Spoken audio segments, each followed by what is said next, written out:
وہ اس سال ڈائگنوز ہوں گے.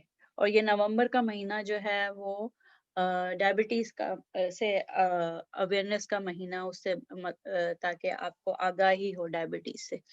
اس کا نومبر جو ہے ڈائبٹیز سے آگاہی کا مہینہ منایا جا رہا ہے. اچھا، تشخیص کے حوالے سے یہ ہے کہ اس کے ٹیسٹ جو ہوتے ہیں، جیسے آپ کو جیسے میں نے پہلے بتایا کہ خون میں شکر کی مقدار بڑی ہوئی ہوتی ہے، تو اس کے ٹیسٹ جو ہوتے ہیں وہ بلڈ سے ہی ہوتے ہیں. بلڈ سیمپل لیا جاتا ہے، خون سرنج میں لے کے، اور پھر اس کا ٹیسٹ کیا جاتا ہے. لیکن کس وقت یہ لیا جاتا ہے، کس وقت آپ لیبورٹری جائیں گے اور ٹیسٹ دیں گے، یہ ڈفرینٹ ٹائپ کے ہوتے ہیں. اس میں ایک تو یہ ہے کہ صبح نہار منہ گئے، رات بھر کچھ نہیں کھایا، 10 سے 12 گھنٹے جو ہے فاسٹنگ. فاسٹنگ کا مطلب خالی پیٹ رہے، اور اس کے بعد پھر ٹیسٹ دیا. پھر اس کے علاوہ جو ہے وہ رینڈم بلڈ گلوکوز، یعنی کہ کسی بھی وقت، دن کے کسی بھی وقت جا کے بلڈ دیا اور اس کا ٹیسٹ کروایا.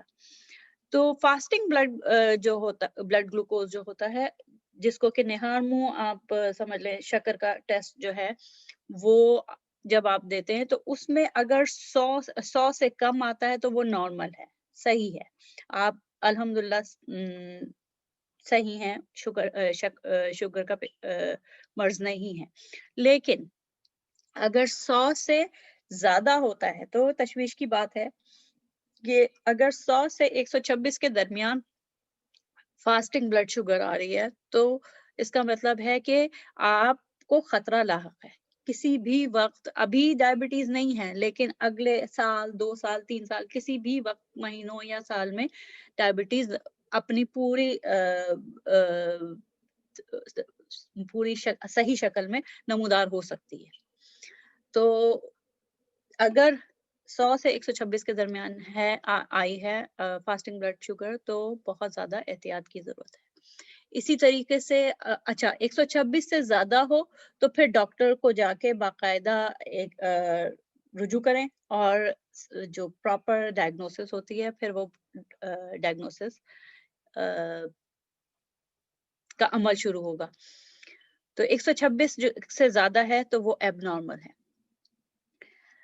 اسی طریقے سے ایک اور ٹیسٹ ہے جو کہ ہیموگلوبن A1C کہلاتا ہے. ہیموگلوبن A1C کا جو ٹیسٹ ہے وہ خون کے سرخ جسیموں میں ایک مادہ ہوتا ہے ہیموگلوبن، اس کو ٹیسٹ کرتے ہیں. وہ ہیموگلوبن اگر جسم میں شکر کی مقدار زیادہ بڑھی ہوئی ہوتی ہے تو یہ شکر والی گلائکوسائلیٹڈ ہیموگلوبن جو ہے، شکر والی ہیموگلوبن جو ہے، اس کی مقدار بڑھی ہوئی ہوتی ہے.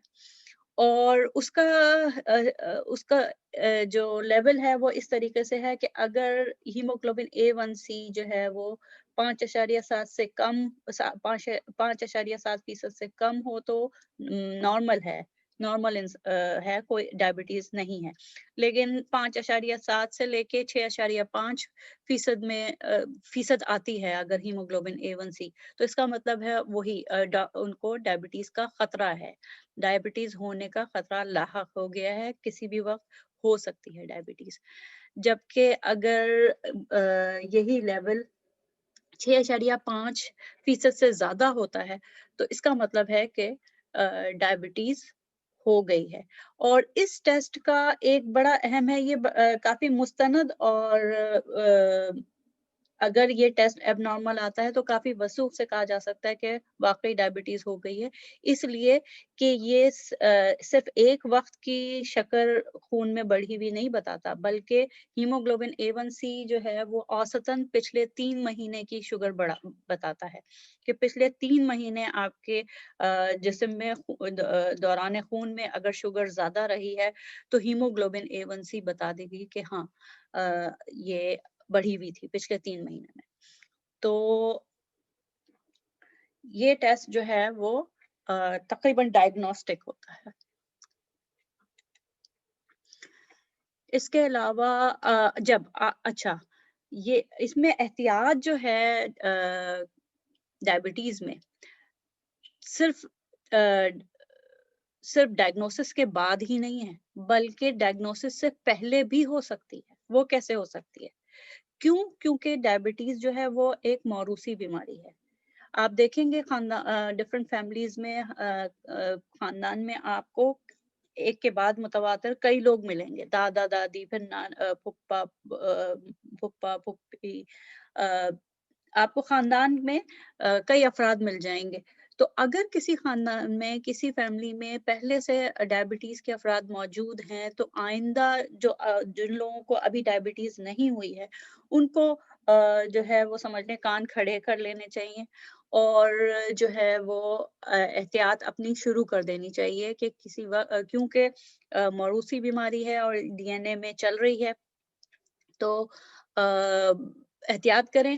پرخوری سے بہت بچیں, پرخوری سے بچیں. دوسرے یہ کہ اپنی لائف میں ایکٹیویٹی بڑھائیں, پیدل چلنا کریں اور ورزش روزانہ باقاعدگی سے ورزش کرنا, چاہے وہ خاتون ہو, خاتون خانہ ہو, کوشش کریں کہ گھر کے کام کریں اور ایکٹیو رہیں.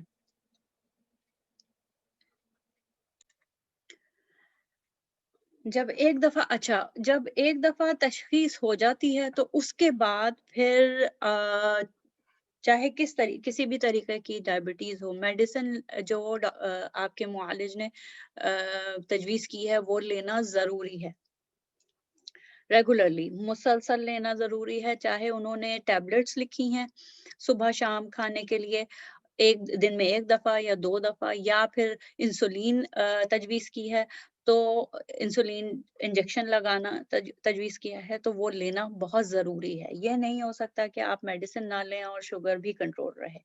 تو میڈیسن ایک دفعہ ڈائگنوسس ہونے کے بعد روزانہ لینا عمر بھر بہت ضروری ہے. اس کے علاوہ جو ہے جب ایک دفعہ ڈائبٹیز ڈائگنوز ہو گئی ہے تو ہر 6 مہینے پہ چیک اپ کرانا بہت ضروری ہے. اس کے بہت سارے ٹیسٹ ہوتے ہیں, اس میں آئی کا چیک اپ بھی ہے, گردوں کے لیے یورین ٹیسٹ بھی ضروری ہے. اس کے علاوہ اور بھی بہت سارے ٹیسٹ ہوتے ہیں, تو ہر 6 مہینے بعد اپنا چیک اپ کرانا بہت ضروری ہے. اس کے علاوہ جو ہے لائف اسٹائل ماڈیفیکیشن, یعنی کہ آپ نے اپنے معمولات زندگی میں تبدیلی لانی ہے. وہ کیسے تبدیلی لانی ہے؟ آپ نے اپنی غذا میں تبدیلی لانی ہے. ایک دفعہ ڈائگنوسس ہو گئی ہے تو اب غذا آپ کی وہ نہیں رہے گی جو پہلے تھی, اس کے اجزاء بھی چینج ہو جائیں گے, اور اس کے علاوہ اس کی مقدار, اس کی ٹائمنگ, سب جو ہے وہ آپ کو پورا ایک پلان بنانا ہوگا. اور دوا تو آپ نے لینی ہے, میڈیسن لینی ہے, اس کے علاوہ ایکسرسائز کو معمول بنانا ہے. چاہے پیدل چلیں, چاہے سائیکلنگ کریں, چاہے جاگنگ کریں یا جم جوائن کریں, آپ نے ایکسرسائز کو اپنے معمول کا حصہ بنانا ہے. تو یہ احتیاط تھی. اس ویڈیو میں یہی معلومات ہیں. انشاءاللہ اگلی ویڈیو میں آپ کو جو نیوٹریشنل پلان بنانا ہے, جو احتیاط اور کرنی ہے, اس کی تفصیل انشاءاللہ میں بتاؤں گی. السلام علیکم ورحمۃ اللہ وبرکاتہ. اللہ حافظ.